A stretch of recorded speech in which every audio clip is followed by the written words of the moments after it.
মানুষটাকে ভোলে না। যুগের পরে যুগ কেটে যায়, মানুষটাকে ভোলে না। চলে না রে চলে না রে চলে না রে চলে না, চলে না রে চলে না রে কাকে ছাড়া চলে না। কে সে পরিচয় কি তার? হাসির রাজা জ্ঞানের রাজা রসিক রাজা গোপাল ভাঁড়। হাসির রাজা জ্ঞানের রাজা রসিক রাজা গোপাল ভাঁড়। হাসির রাজা জ্ঞানের রাজা।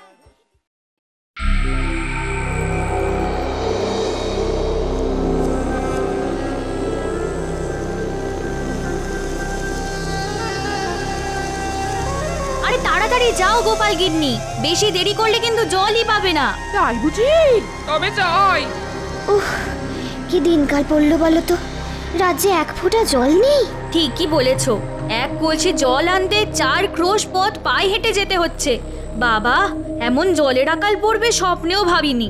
চলো চলো, কথা না বাড়িয়ে পা বাড়াও, বাড়ি গিয়ে রান্না চাপাতে হবে তো। আমাদের তো নাওয়া খাওয়া সব মাথায় উঠেছে, জল ছাড়া জীবন চলে নাকি?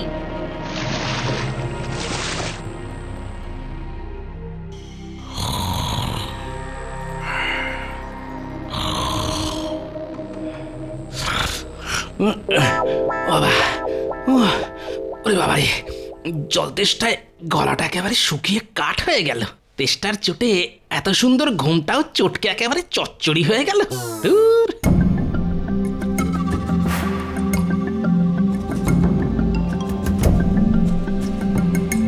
দেখি, ও বাবা, দূর দূর দূর, ঘরে এক ফোঁটা জলও নেই। এভাবে কি আর বেঁচে থাকা যায়? থাকবে কি করে শুনি? কত করে বললাম যাও গিয়ে এক কলসি জল নিয়ে এসো, কিন্তু কে কার কথা শোনে? ওই তো তুমি জল নিয়ে এসেছো, দাও তো কিনে, দাও দাও দাও। আরে আরে সাবধানে, পড়ে যাবে যে। ও প্রাণটা একেবারে জড়িয়ে গেল।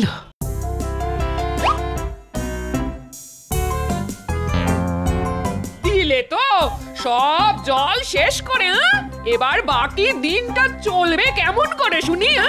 রাঁধবো কি দিয়ে আর খাবো কি? দূর, জল তেষ্টার সময় এত কিছু মাথায় থাকে নাকি? ওই দেখো, পেটে জল পড়তে না পড়তেই খিদেতে পেটের ভিতরে ইঁদুরগুলো যেন ডাকতে শুরু করে দিল। এই মানুষটার খালি খাওয়া আর ঘুম, তার বাইরে কিচ্ছুটি চেনে না। সারাদিন খাই খাই খাই খাই করে আমাকে একেবারে পাগল করে দিলে গো।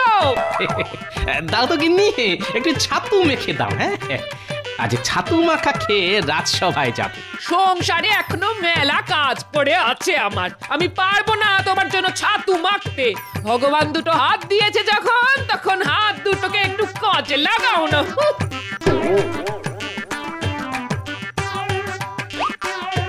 যা, এই রে, আজ দেখছি গিন্নির মাথায় গরম উনুন জ্বলছে। না, গিন্নিকে আর চটিয়ে কাজ নেই।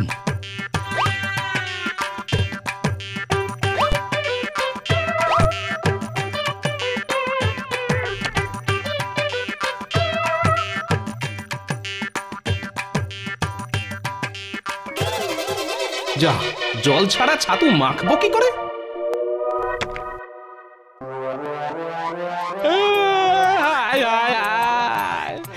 কি হলো গো? আমার মানুষটা কাঁদছে কেন? কোনো আপদ বিপদ হলো না তো? যাই তো গিয়ে দেখে আসি। ও মা গো, বাবা গো, কোথায় গেলে গো? এই বলি আমার বাচ্চাদের মতো হাত পা ছুড়ে কাঁদছো কেন? শুধু হাত পা নয় গিন্নি, আজ আমি ভগবানের দেওয়া বুদ্ধিটাও কাজে লাগাচ্ছি। নয়, হ্যাঁ, ঘরে এক ফোঁটা জল নেই, তাই তো অমন হাত পা ছুঁড়ে কাচ্ছি। চোখ থেকে জল বেরোলে সেই জল দিয়ে ছাতু মেখে খাবো। ও মা গো, বাবা গো, হায় হায়, এ তুমি কার সঙ্গে আমাকে সংসার করতে পাঠালে গো ভগবান? হায় হায় হায় হায়। মহারাজ, আজ কিন্তু আমি বেশি কথা বলবো না, একদম চুপটি করে বসে থাকবো, আগে থেকেই বলে দিলাম। হ্যাঁ। কেন কেন সেনাপতি, তোমার বুঝি গলা ব্যথা? না মহারাজ, গলা আমার একদম ঠিকই আছে, সমস্যাটা হলো জল নিয়ে। বেশি কথা বললে আমার আবার জল তেষ্টা পায়। মহারাজ, রাজ্যে রাজ্যে জলের সমস্যা দিনকে দিন বাড়ছে। জল আনতে রাজ্যের প্রজারা ওই 4 ক্রোশ পথ হেঁটে রাজ্যের শেষ প্রান্তে যে হাত শুকনো জলাশয়টা আছে সেখানে যেতে হচ্ছে। হ্যাঁ মহারাজ, জলের অভাবে আমার বাড়িতে রান্না বান্না সব শিখে উঠেছে। মহারাজ, আসার সময় দেখে এলাম চাষের জমিতে ফাটল ধরেছে, ধান গাছগুলো সব শুয়ে পড়েছে। এইভাবে চলতে থাকলে চাষবাস মাথায় উঠবে, রাজকোষ পুরো ফাঁকা মাঠ হয়ে যাবে। তখন নবাব বাহাদুরকে খাজনা দেবেন কি করে? বিপদ বিপদ, এ তো মহা বিপদে পড়া গেল দেখছি। বিপদ বলে বিপদ? জলের অভাবে আজ আমাকে আধ ভেজা ছাতু খেয়ে রাজসভায় আসতে হলো যে। আধ ভেজা ছাতু? লোকে জলের অভাবে মরছে আর তুমি ছাতু ভিজিয়ে জল নষ্ট করছো গোপাল। আগে আমি নিজের ভাগের জল দিয়েই ছাতু ভিজিয়েছি মন্ত্রী মশাই। নিজের ভাগের জল মানে? কি কি কি বলতে চাইছো গোপাল, একটু খুলে বলো তো। তবে শুনুন মহারাজ, আমি ছাতু ভেজানোর জন্য জল না পেয়ে হাত পা ছুঁড়ে কাঁদতে শুরু করলাম। কাঁদার ফলে আমার চোখ দিয়ে সামান্য জল বেরিয়ে এলো, আর আমি আমার চোখের জল দিয়ে ছাতু মেখে খেয়ে নিলাম।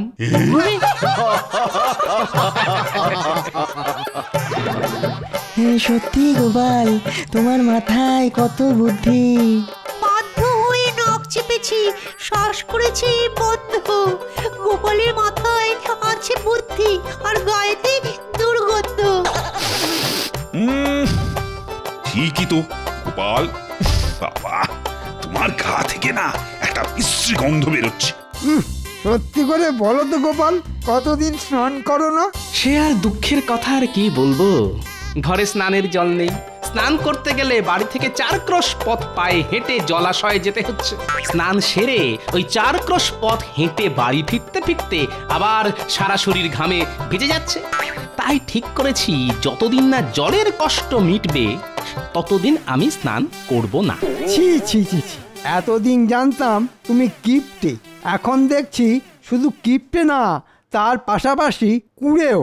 না না না না, এবার কিছু একটা করতেই হচ্ছে। এইভাবে তো আর চলতে পারে না। আমার প্রজারা জলের অভাবে কষ্ট পাচ্ছে, এটা আমি কিছুতেই মুখ বুঝে সহ্য করব না। কিন্তু কি করবেন মহারাজ, জল তো আর মোহরের বদলে কেনা যায় না। জল তো ভগবানের দান। বর্ষা আসতেও এখনো অনেক দেরি। ততদিন কিভাবে এই জলের কষ্ট মেটাবেন মহারাজ?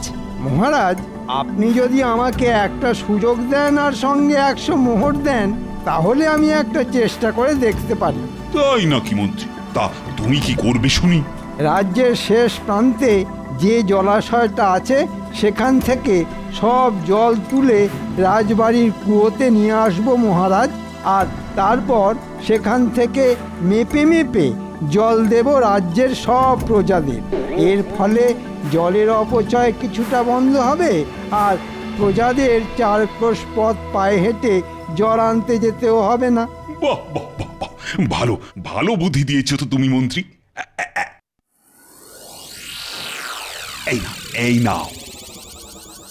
কিন্তু 4 ক্রোশ দূর থেকে রাজবাড়িতে জল আনবে কেমন করে শুনি? ওটাই তো আমার বুদ্ধি মহারাজ। এবার শুধু দেখুন আমি কি করি। দেখবেন মন্ত্রী মশাই, 4 ক্রোশ দূর থেকে জল আনতে গিয়ে যেন নিজেই শুকিয়ে শুটকি মাছ হয়ে যাবেন না। এমনিতেই আপনার শরীরের যা হাল। ভালো হচ্ছে না কিন্তু গোপাল, এই বলে দিলাম।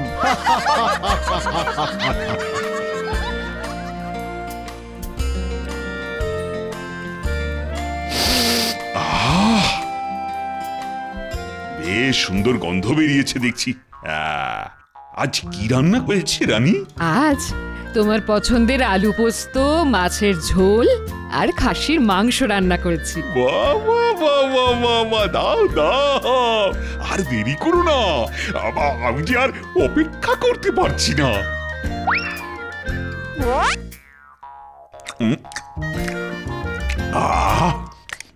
অমৃত অমৃত। আস্তে আস্তে খাও, না হলে গলায় বিঁধে বিষম খাবে যে। জল চল চল কতবার বলেছি খাওয়ার সময় বেশি কথা বলবে না, কিন্তু কে কার কথা শোনে? এই কে আছো? মহারাজের জন্য জল নিয়ে এসো তাড়াতাড়ি। জো হুকুম রানীমা। দাও দাও তাড়াতাড়ি বাবা।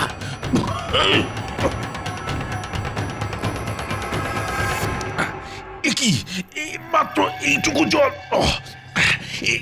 এতে যে আমার অর্ধেক গলাও ভিজলো না। আগে রন্ধনশালায় আর এইটুকুই জল বেঁচেছিল মহারাজ। সে কি?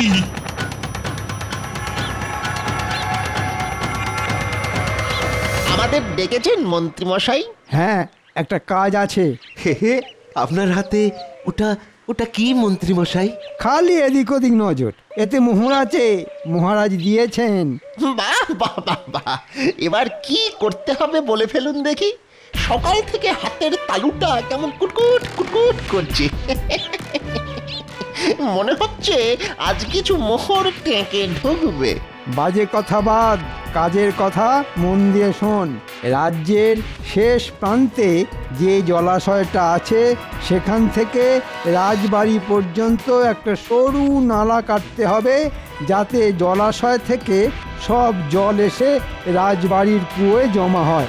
বুঝেছি মন্ত্রী মশাই, তাহলে আজ থেকেই কাজ শুরু করে দিই। হ্যাঁ হ্যাঁ, তাই কর।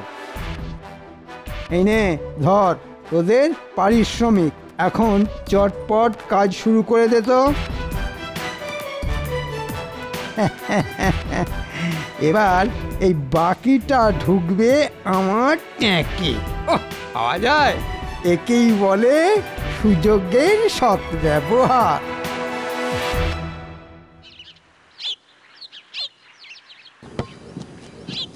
দেখুন মহারাজ, এইভাবে নালা কেটে যদি জলাশয়ের সঙ্গে যোগ করে দেওয়া যায় তাহলেই কাজ শেষ।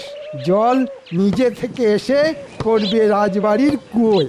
বাহ মন্ত্রী বাহ, তোমাকে যতটা বোকা ভাবতাম তুমি দেখছি ততটা বোকা নও। মহারাজ, আপনি আমার প্রশংসা করছেন না নিন্দা করছেন, মানে কিছুই বুঝতে পারছি না।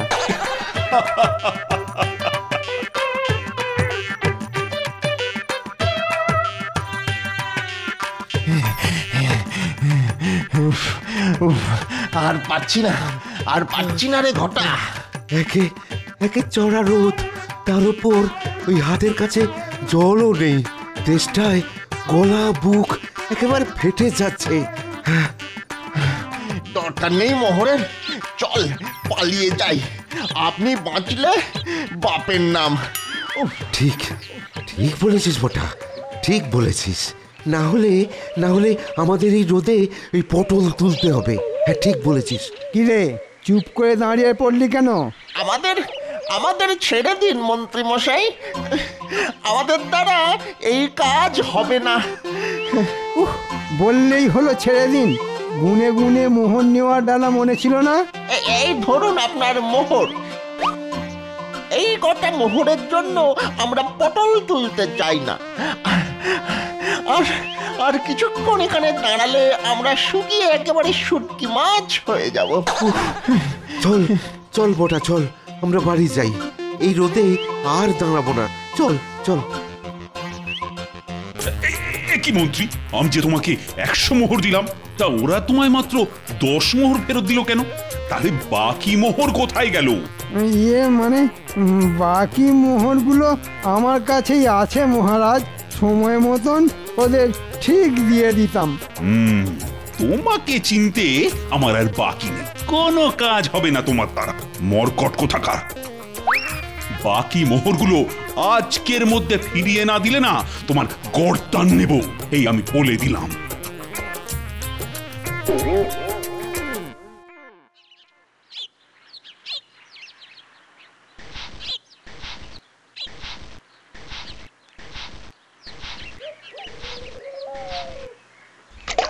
মা গো মা, এ কি করছো? জল মেপে খরচা করছি গো গিন্নি। মুখ ধুয়ে জলটা বাইরে না ফেলে এই পাত্রের মধ্যেই ফেলছি। এই এই সকাল সকাল এত ছ্যা ছ্যা করো না তো। এমনিতেই জলের যে অভাব, তার মধ্যে শুধু মুখ ধোয়ার জন্য জল নষ্ট করা মানে বোকামি, বুঝলে? তা বলি ওই এঁটো জল কোন কাজে লাগবে শুনি? লাগবে লাগবে লাগবে, অনেক কাজে লাগবে। প্রথমে এই এঁটো জলটা দিয়ে মাথায় যে কটা চুল আছে সেগুলো ভেজাবো, তারপর কিছুটা জল দিয়ে ছাতু মেখে খাবো, বাকিটা দিয়ে খেয়ে উঠে আবার মুখ ধোবো। তারপরেও যদি পাত্রে জল পড়ে থাকে তবে সেটা চাপা দিয়ে রেখে দেবো আগামীকাল সকালের জন্য, বুঝলে? হ্যাঁ, আমার নাম হলো গিয়ে গোপাল ভাঁড়। কিভাবে মেপে মেপে খরচা করতে হয় সেটা আমার থেকে ভালো আর কেউ জানে না।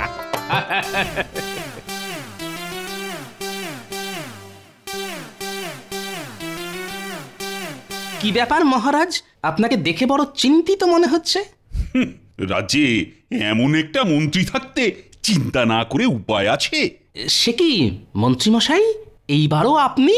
হ্যাঁ হ্যাঁ, প্রত্যেকবারের মতো এইবারও আহাম্মক মন্ত্রীটা না গাধার মতন বুদ্ধির পরিচয় দিয়েছে। তাই বলি, আমাদের মন্ত্রীমশাই আজ কেন ভেজা বিড়ালের মতন এক কোণে চুপটি করে দাঁড়িয়ে আছেন?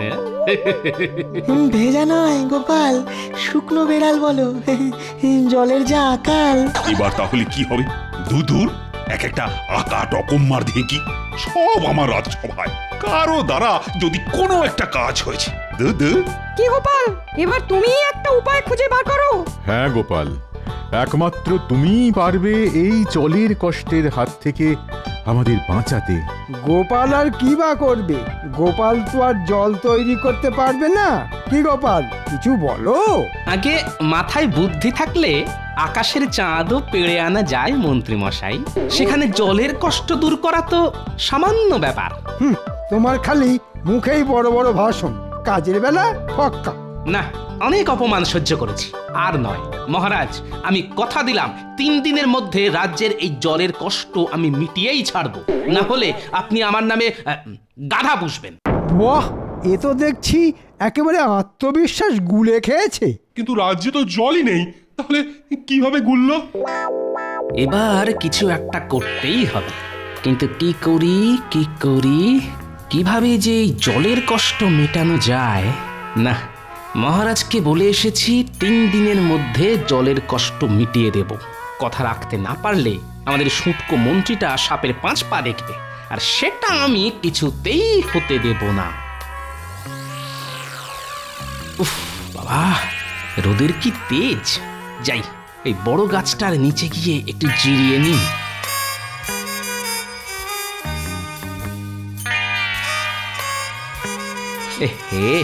আশেপাশের সব চারা গাছগুলো প্রায় শুকিয়ে আধমরা হয়ে গেছে দেখছি। কেবল এই বড় গাছগুলো ঠিক আগের মতোই আছে, যেন বড় গাছগুলোর জলের অভাব মালুমই হচ্ছে না। কিন্তু এমন কেন? বিজ্ঞান, এর উত্তর দিতে পারবে একমাত্র বিজ্ঞান।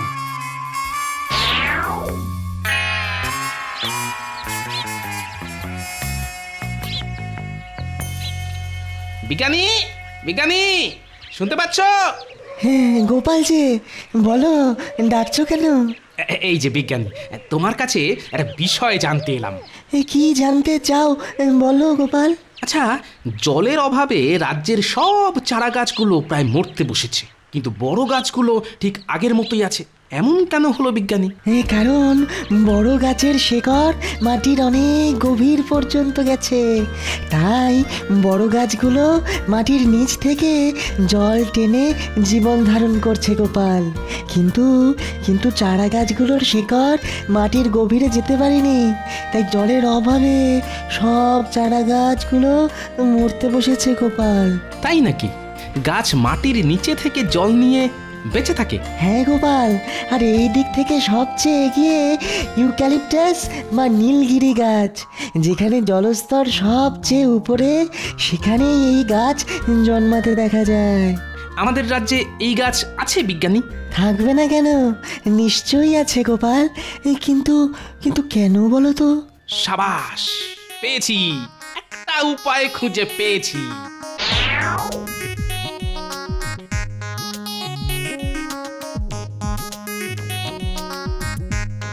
ভালো করে খুঁজো বিজ্ঞানী, খোঁজ পেলেই আমাকে ডাকবে। আচ্ছা গোপাল। পেয়েছি গোপাল, এটাই হলো ইউক্যালিপটাস গাছ। তার মানে এই জায়গায় মাটির নিচে ভালো জলের স্তর আছে। ঠিক বলেছ গোপাল, এই গাছ বেঁচে থাকার জন্যে মাটি থেকে প্রচুর জল সংগ্রহ করে। বিজ্ঞানী তুমি এখানে দাঁড়াও, আমি এক্ষুনি যাব আর আসবো।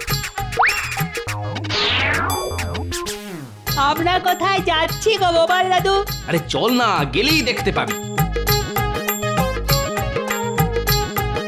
নে নে, এবার তোরা মাটি খোঁড়া শুরু কর।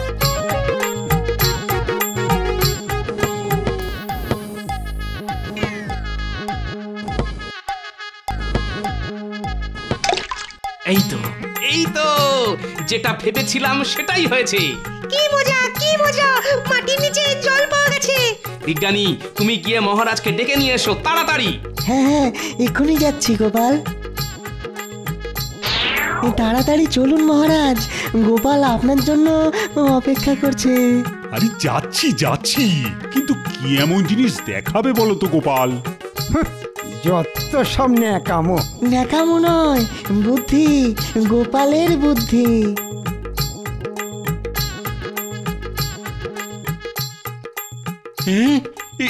এখানে এত জল এলো কিভাবে? দেখুন মহারাজ, আমি কথা রেখেছি। তবে আমি একা নয় মহারাজ, আজ বিজ্ঞানী না থাকলে আমার মাথায় এই বুদ্ধিটাই আসতো না। বিজ্ঞানী আবার কি করলো? বিজ্ঞানী তো আমাকে ইউক্যালিপটাস গাছ সম্পর্কে বললো, আর শুনেই আমার মাথায় এই বুদ্ধিটা খেলে গেল।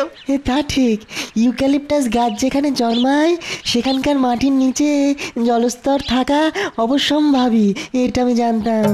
কিন্তু গোপালের মাথায় যে এমন একটা বুদ্ধি আসবে সেটা তো আমি জানতাম না। এই জন্যই তো ও বুদ্ধির রাজা গোপাল ভাঁড়। এবার রাজ্যে যত ইউক্যালিপটাস গাছ আছে তাদের গোড়ায় ইদারা খোঁড়ার ব্যবস্থা করুন মহারাজ, তাহলেই জলের কষ্ট রাতারাতি গায়েব হয়ে যাবে। আমি এক্ষুনি প্রহরী পাঠাচ্ছি। আজ রাতের মধ্যেই প্রত্যেকটা গাছের পাশে একটা করে ইঁদারা খুঁড়ে দেওয়ার ব্যবস্থা করছি আমি। আর আমার এই নাতি নাতনিগুলোকেও একটু দেখবেন মহারাজ, বেচারারা অনেক কষ্টে এই গরমের মধ্যে কোদাল শাবল চালিয়ে গর্ত খুঁড়েছে মহারাজ। শুধু নাতি নাতনি নয়, নাতি নাতনিদের সঙ্গে ওদের দাদুকেও আমি পুরস্কার দেব। কথাটা শুনে প্রাণটা জুড়িয়ে গেল মহারাজ। ঠিক যেমন জল তেষ্টার পর গলায় জল পড়লে প্রাণটা জুড়িয়ে যায়।